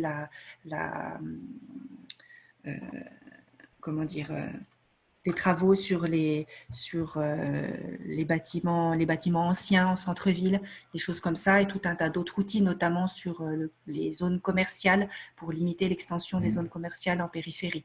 Je ne vais pas rentrer dans le détail parce que ce n'est pas l'objet aujourd'hui, mais vous pouvez retrouver des éléments également sur Internet pour ceux qui ne connaissent pas ces opérations, ou vous rapprocher des DDT si vous souhaitez en savoir plus. Voilà, tu peux du coup avancer. Et également, donc, quelques mesures du plan de relance. Alors, le plan de relance qui s'inscrit évidemment aussi dans cette feuille de route pour la sobriété foncière, mais qui apporte des spécificités compte tenu de la situation actuelle. Donc, dans l'axe qui consiste à proposer un nouveau modèle d'aménagement, il y a une mesure qui va permettre d'accompagner des programmes d'innovation urbaine, donc pour faire la ville autrement. Donc là, ce sont plutôt de gros programmes expérimentaux, voire programmes de recherche pour, voilà, encore une fois, faire de l'urbanisme autrement. Et j'ai noté tout à l'heure, David présentait disait qu'il fallait à la fois travailler sur éviter, réduire, donc à la fois travailler sur de la densification, mais en même temps, par rapport à notre objectif de limitation, plutôt d'augmentation de la séquestration du carbone, préserver des espaces verts en ville. Et c'est aussi un objectif par rapport, par exemple, à la question de la santé en ville ou d'un meilleur cadre de vie.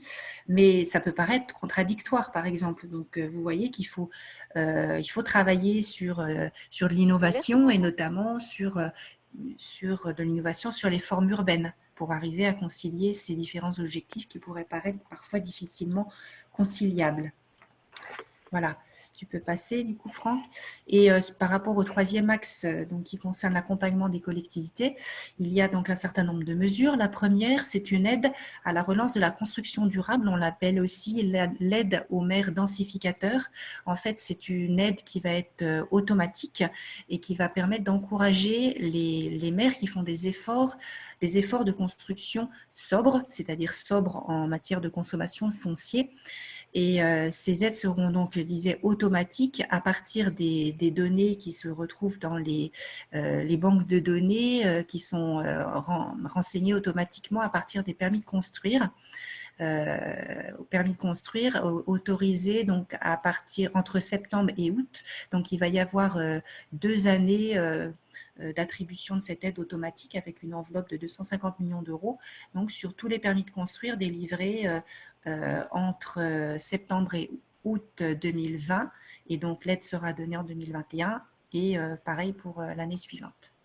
Donc, c'est une aide forfaitaire pour tous les mètres carrés de logement qui seront créés qui seront créés sans dépasser un seuil de densité qui sera fixé au niveau national et différent selon des catégories de communes en fonction de la caractéristique des territoires.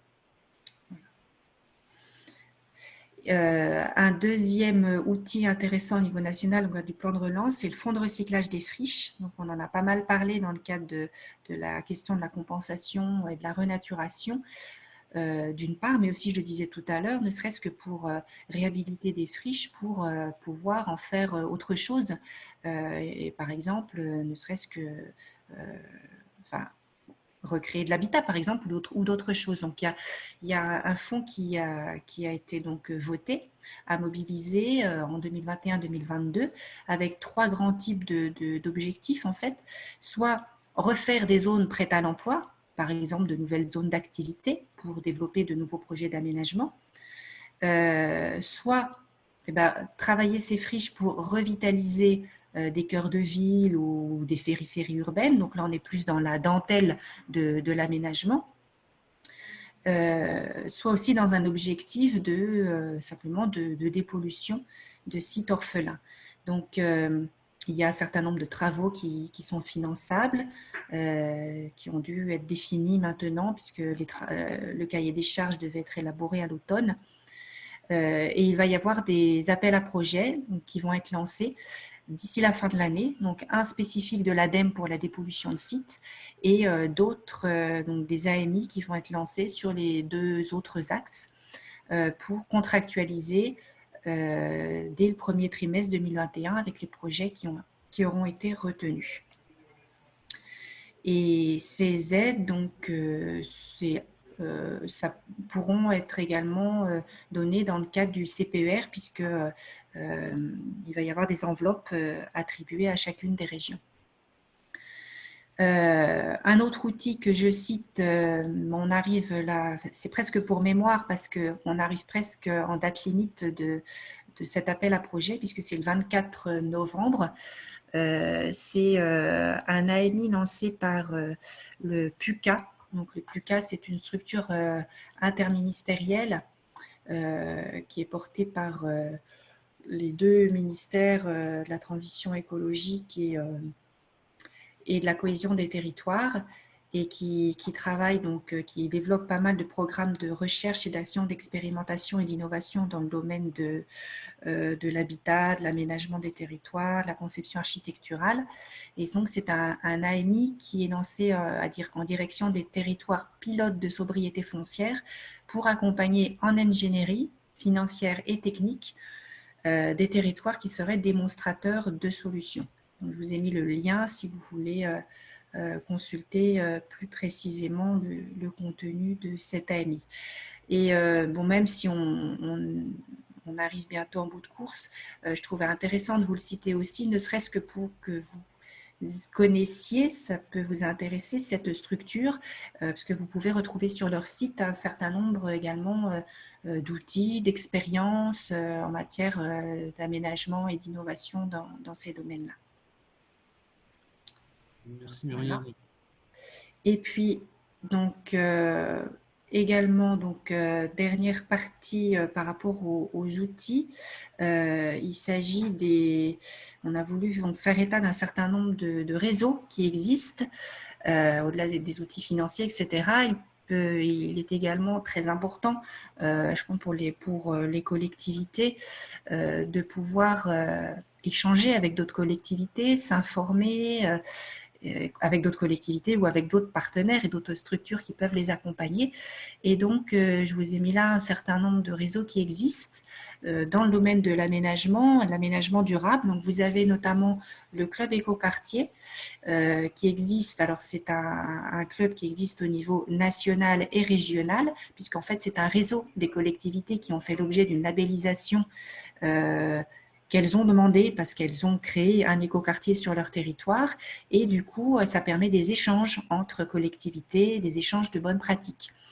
Donc, je vous ai mis également le site et ça fait l'objet d'une animation régionale. Donc, on a une chargée de mission, Andréal, qui pilote ça, et il y a également un référent dans chaque DDT qui peut accompagner les projets et renseigner sur ce sujet. Et plus dans le domaine de la planification urbaine, il y a ce qu'on appelle le club PLUI, qui est également un réseau, donc des collectivités dont le but est de valoriser et de développer, de faire en sorte que les PLUI, donc les plans locaux d'urbanisme intercommunaux, se développent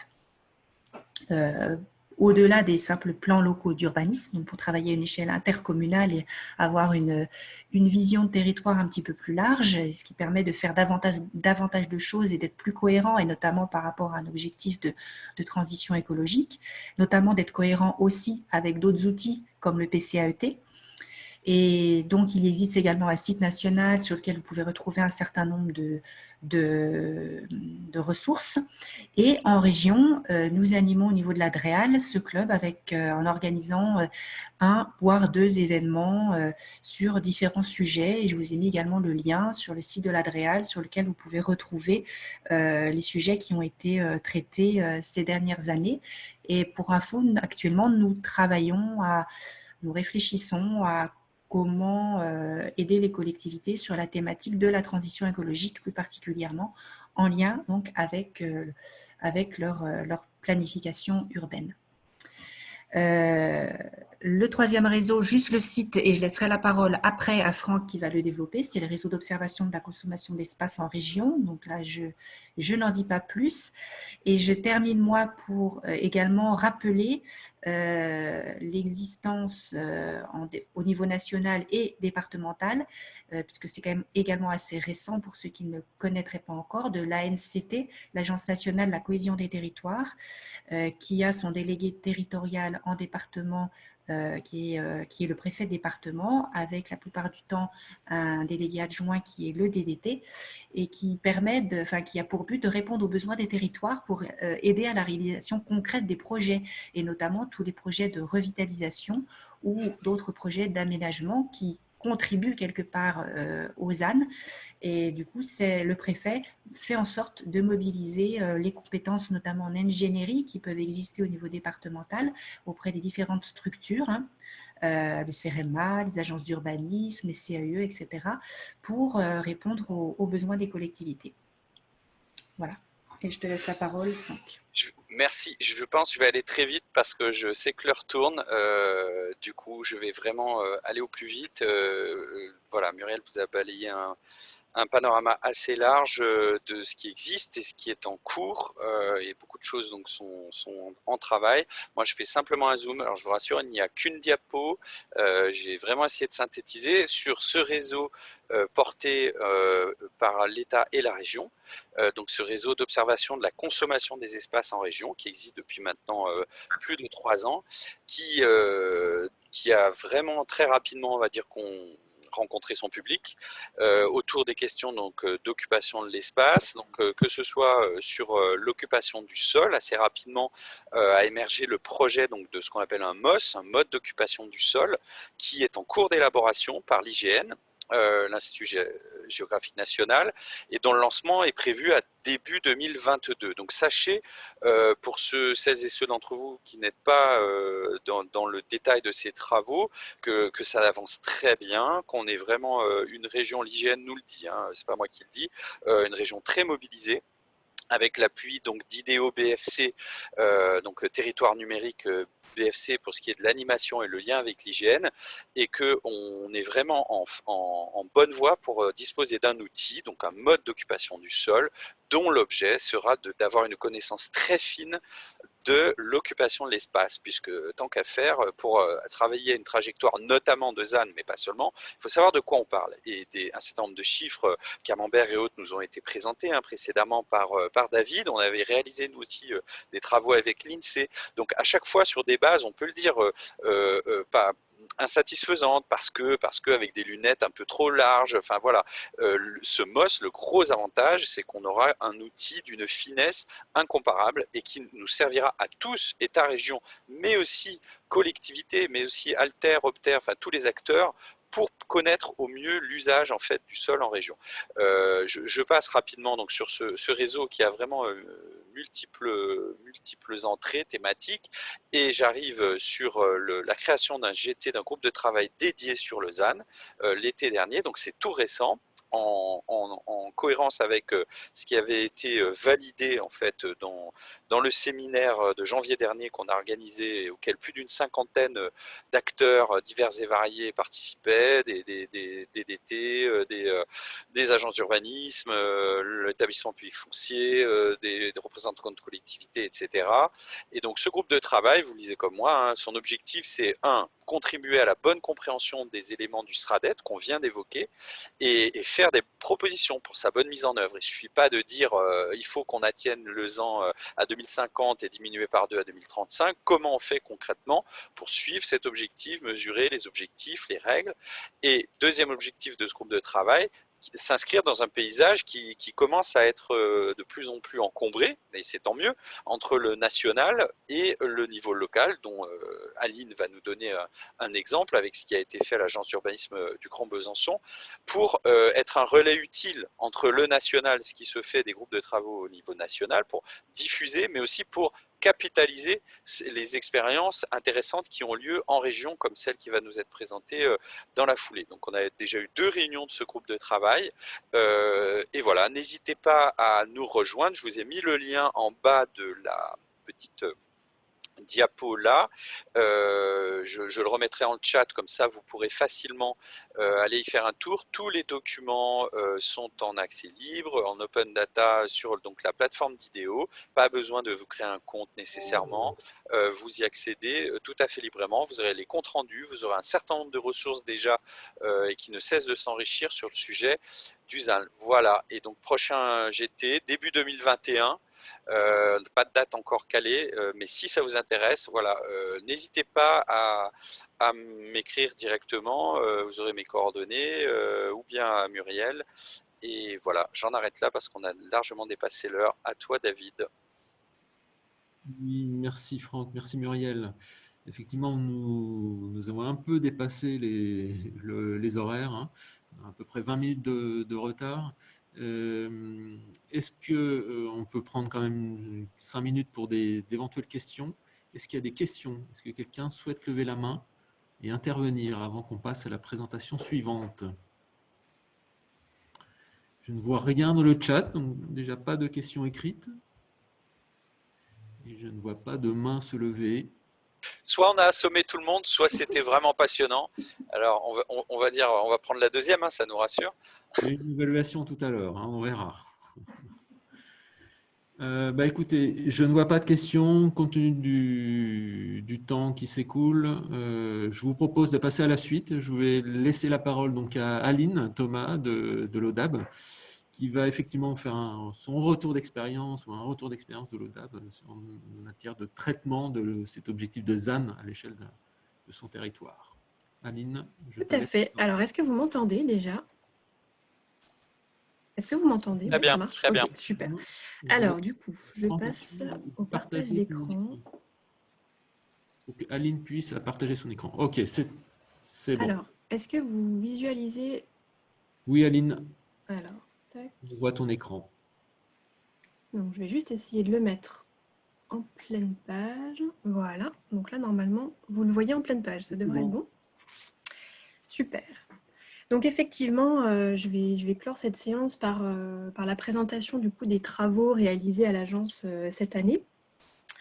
Donc on a mis en place cette année pour défricher un peu ce nouveau concept de ZAN, hein, qui est vraiment nouveau pour tout le monde, avec ma collègue Justine Marchand, qui est elle plus sur des questions de planification. On a organisé et animé 3 ateliers à destination de nos partenaires techniques régionaux pour échanger ensemble sur ce nouveau concept de zéro artificialisation nette. Du coup, on a eu 3 séances en juin, juillet et puis octobre, donc avec nos partenaires. Donc ça allait de la ville de Besançon jusqu'à la région, en passant par des SCOT, des pays, des collectivités, l'Adréal, etc. Donc le tout premier temps qu'on avait envisagé, c'était plus un peu un défouloir, entre guillemets, pour permettre à nos partenaires de poser des questions, d'exprimer des blocages, de commencer à élaborer des pistes par rapport aux éléments qu'on avait à l'époque sur le zéro artificialisation nette. Réfléchir aussi à toutes les questions de définition. On a beaucoup parlé là en début de séance, c'était toujours pas tout à fait acté, mais voilà, milieu d'année, c'était encore assez flou.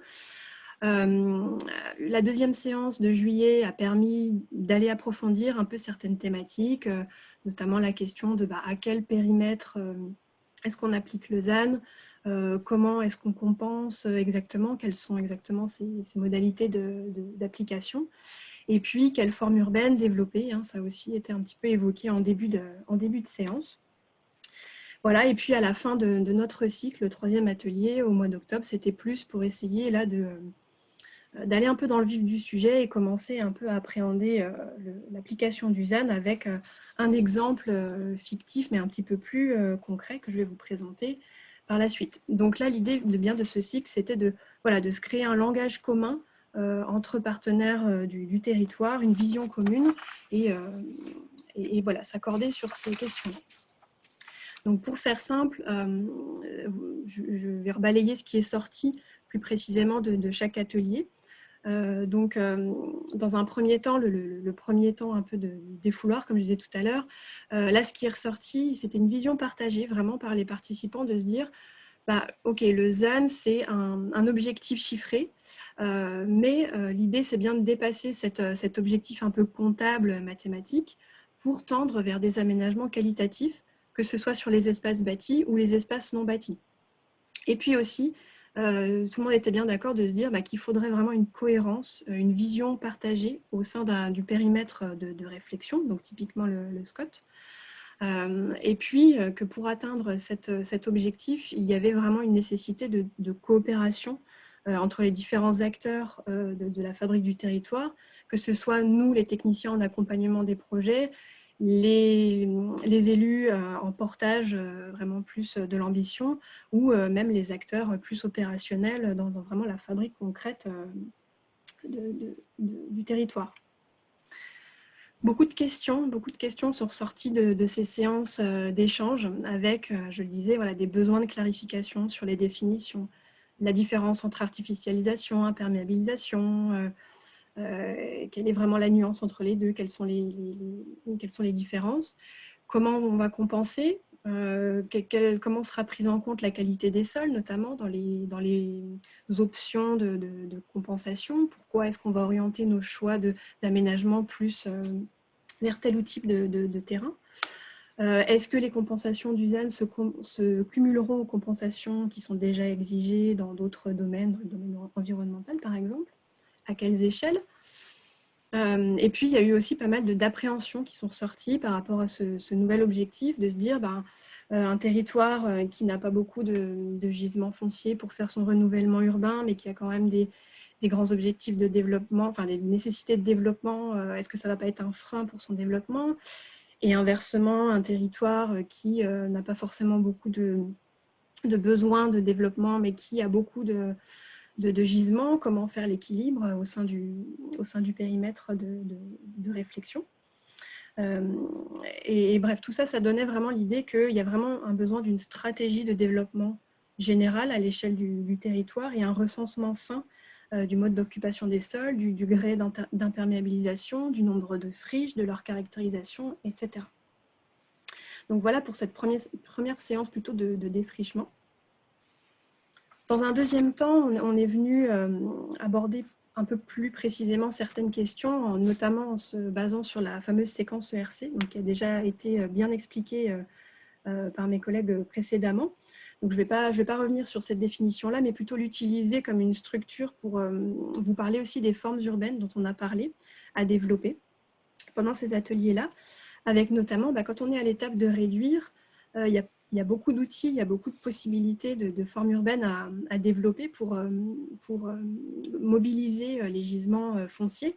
Donc ça va être bien sûr tout ce qui est mobilisation des friches, des dents creuses, des logements vacants, de la vacance.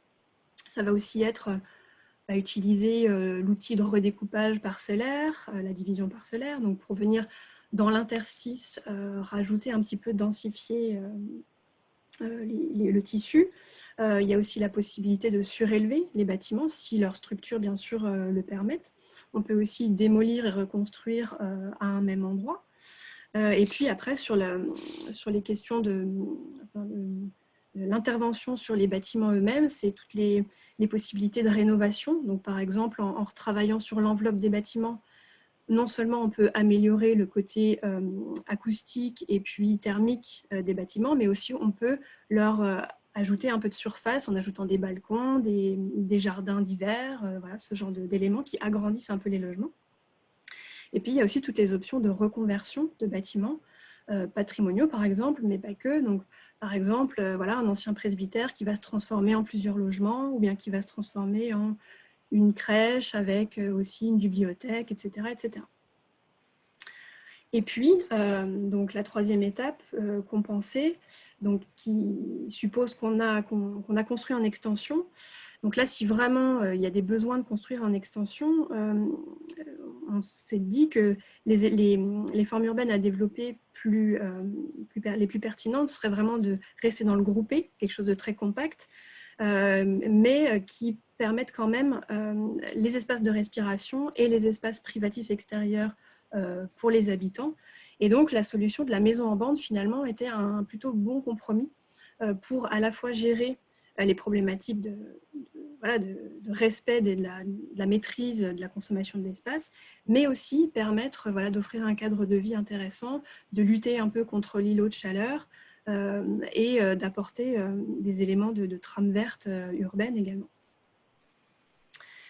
Voilà, et puis pour finir du coup sur le cycle d'atelier, la troisième séance, on est allé là vraiment plus dans le concret, donc avec un outil de simulation qu'on a créé à l'agence, donc qui a pris la forme d'un jeu de plateau pour venir un peu concrètement venir un peu utiliser les fameuses règles du ZAN. Donc on s'est basé sur la règle 4 du SRADET qui vous a été présentée précédemment. Et donc, ce jeu, ce plateau simule un territoire donc fictif, schématisé, mais toutefois réaliste. Donc, où on va retrouver des éléments de la forêt, des espaces naturels, des espaces agricoles, des espaces artificialisés, donc qui comprennent des éléments bâtis, des friches, des dents creuses, etc. Et les participants étaient amenés à... avec des cartes actions, à venir faire évoluer les territoires en fonction des objectifs de développement qui étaient donnés. Et donc devaient, dans un premier temps, mobiliser les gisements fonciers existants, donc les friches bâties, non bâties, la division parcellaire, la surélévation, etc. Et dans un deuxième temps, quand toutes ces options étaient comblées, ils avaient le droit à aller en extensif et du coup devaient compenser les surfaces imperméabilisées qu'ils avaient construites. Donc, même si ce jeu en était encore en phase un peu bêta et puis de manière assez schématique, ça a permis quand même de poser beaucoup de questions, de faire continuer d'évoluer la discussion entre nos partenaires et nous. Et voilà, est ressortie vraiment l'idée d'avoir l'objectif d'améliorer l'existant via le ZAN, donc de donner ou de redonner finalement de la valeur à l'espace urbain. Parmi les participants, donc on a eu 5 séances de jeu et on a vu vraiment 5 manières complètement différentes d'aborder les choses. Donc ça présage aussi beaucoup de discussions et de réflexions par la suite quand ce sera vraiment de manière concrète qu'il faudra réfléchir à ces stratégies-là.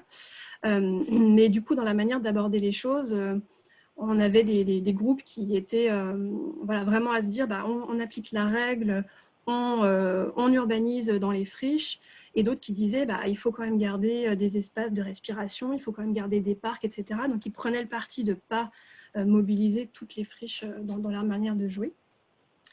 Beaucoup aussi ont utilisé la possibilité de désimperméabiliser pour maintenir et développer la trame verte urbaine qui était déjà sur le plateau existant. Et puis, beaucoup de questions se sont posées autour de la compensation et ses principes. Alors, nous, pour une simplicité de jeu, on était parti sur l'idée que la compensation se faisait en 1 pour 1. Donc, on parlait en unité de jeu. Donc, c'est si j'imperméabilise une unité de jeu en extension, je compense une unité de jeu. Et donc, ça a été aussi remis en débat, puisqu'on se disait, est-ce que certaines opérations qualitatives ne seraient peut-être pas un peu moins compensées que d'autres moins vertueuses? Est-ce qu'on est vraiment dans le 1 pour 1? Est-ce qu'on est dans le 1 pour 2? Voilà. Ça a été une série de questions. Et puis également la problématique des flux entre communes. Donc si on sait que la compensation elle est à l'échelle plutôt du territoire de projet, mais du coup est-ce qu'il n'y a pas un risque à ce que certains des territoires deviennent un peu le réservoir de compensation alors que d'autres sont des réservoirs de développement? Donc voilà, quel est l'équilibre, le bon équilibre finalement à trouver dans les territoires. Et puis beaucoup de questions aussi autour de la temporalité de la compensation. Est-ce qu'on compense au coup par coup, opération après opération? Est-ce qu'on compense en parallèle? Est-ce qu'on construit beaucoup et au bout d'un certain temps, on s'arrête et on compense un gros élément à un endroit bien donné? Donc voilà, pour vous donner un peu un aperçu des genres de questionnements que ça a pu soulever. Et finalement, la conclusion de l'ensemble, c'est bien qu'on a absolument besoin d'une connaissance extrêmement fine du territoire. Donc c'est là que le fameux MOS de l'hygiène, dont on vous a parlé aussi précédemment, est vraiment très attendu. Donc voilà pour la synthèse de ce qui s'est fait à l'agence cette année. La suite, nos ambitions pour les années à venir, c'est dans un premier temps de l'an prochain, si possible, de faire un peu vivre cet outil, ce jeu de plateau, de l'utiliser vraiment comme un outil de pédagogie et d'acculturation, notamment auprès des élus, qui sont des personnes à qui on n'a pas encore présenté cet élément et que voilà, on aimerait bien les aider à comprendre un peu mieux ce concept via ce jeu. Et puis, dans un deuxième temps, à moyen ou long terme, on aimerait que cet outil puisse aider à l'élaboration de la stratégie ZAN, puisse permettre de travailler des scénarios sur des territoires réels et du coup devenir, si possible, un outil numérique, voilà, qu'on puisse utiliser pour voilà, anticiper les aménagements de demain et créer des scénarios sur nos territoires. Voilà, donc je me rends compte que j'ai peut-être été un peu vite. Si vous avez des questions, n'hésitez pas.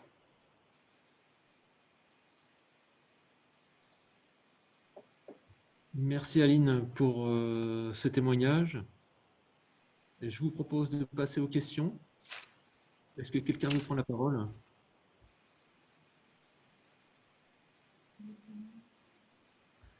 Vous pouvez lever la main et intervenir et poser vos questions à Aline.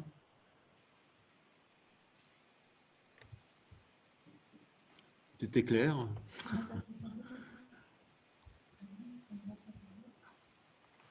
Alors, il y a quelques personnes qui sont présentes là et qui ont joué au jeu de plateau, si elles veulent peut-être... Voilà, c'est ce que je pensais faire. Bien joué. Non, mais tant qu'à faire, et puis d'autres peuvent témoigner qui ont participé. Hein, je confirme que vraiment c'était très intéressant cette initiative parce que ça permet de, c'est l'intérêt de mettre sous forme ludique, quoi, de manipuler et l'air de rien, de se poser des questions qui, plutôt que de rester un peu théoriques, deviennent assez concrètes, quoi, dès lors qu'on se projette sur un territoire. Et moi, je ne saurais trop recommander aux participants et à des élus, y compris, enfin, à jouer ce jeu, à jouer le jeu, littéralement, pour essayer de se projeter en fait dans cet horizon du zéro artificialisation net et de réaliser que, bien évidemment, quoi, ça n'est pas, il suffit pas de décréter des choses pour qu'elles se passent parce que la vie c'est plus compliqué que ça et qu'il faut du coup prendre en compte un certain nombre d'éléments et donc en fait c'est un savant dosage et pour revenir à éviter, réduire, compenser, en fait c'est évidemment les deux qu'il faut mener de front et sans doute, en tout cas on en est là, je vous livre la réflexion en l'état, un côté région, se défier d'une lecture justement uniquement quantitative et être obsédé sur son compteur ou je ne sais quoi, qui dit voilà, est-ce que je suis loin, est-ce que je suis pas bien, parce que c'est sans doute pas comme ça qu'il faut penser l'aménagement au sens large de l'espace, parce que c'est sur des années et des années que ça se joue, et donc c'est plutôt des questions de vraiment l'usage, à quoi ça sert, pourquoi je fais ça, s'interroger vraiment en amont avant de prendre les décisions et valoriser autant que possible les solutions donc fondées sur la nature, comme tu le rappelais David. Mais quels que soient les thermomètres, les outils dont on se doterait pour connaître, pour comprendre, qui sont nécessaires, c'est peut-être contradictoire ce que je dis, mais c'est ne pas être obsédé par ces mêmes outils non plus, parce que c'est pas comme ça qu'on peut faire de l'urbanisme durable. Le durable, par définition, ça s'inscrit sur le temps long. Voilà, j'arrête là. Merci Franck. On a une question de Nathalie Keller. Est-ce que vous pouvez prendre la parole, Madame Keller, et poser votre question? Oui, vous m'entendez? Oui. Oui, donc je souhaitais savoir, Madame Thomas a indiqué que la présentation de ce jeu de plateau allait être faite aux élus. Je voulais savoir sous quel délai environ vous pensiez le faire. Alors, c'est un peu compliqué de vous répondre parce que d'une part, le jeu en fait a pas mal évolué grâce aux différents groupes qui ont joué avec nous. Donc, il y a des éléments qu'on aimerait faire un petit peu évoluer pour simplifier, pour rendre plus facile l'utilisation. Donc ça, c'est d'une part. Et puis, d'autre part, c'est un jeu qui se joue quand même plus facilement en présentiel. Donc avec le contexte actuel, c'est un petit peu difficile de pouvoir anticiper quand est-ce qu'on pourrait vraiment mettre en place des ateliers avec des élus pour pouvoir jouer avec eux. Mais dans l'idéal, ce serait premier semestre 2021. Très bien, merci.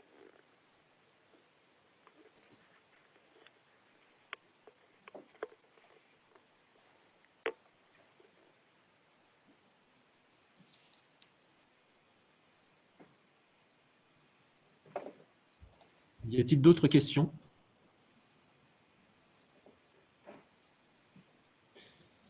Pas d'autres questions? Bah, écoutez, je vous propose de conclure.